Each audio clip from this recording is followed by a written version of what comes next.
Ցելը կնոջը նայեք հոբի։ Եկավ ինչ խորհուրդ տվեց հոբին, ասեց. Աստծուն անիծի ու մեռի։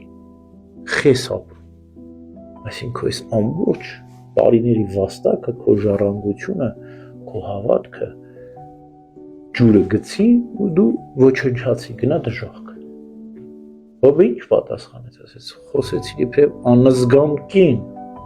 Այն որ բարիքները վայելում ենք, այս նեղություններին չդիմանանք։ Հոբը այդպես չմտածեց։ Հոբը ճիշտ մտածեց, մինչև էս համբերեց եւ ինչ տեղի ունեցավ։ Իր ամբողջ հարստությունը, իր զավակներին անգամ 10 երեխա ունեցավ նորից։ 100 քանի տարի էլ ապրեց հոբը նորից։ Եվ մինչև հիմա հոբի մասին խոսում ենք, համբերության հայր ենք ասում։ Տեսեք ինչ սքանչելի կա, ինչ գեղեցկություն է համբերությունը։ Համբերությունը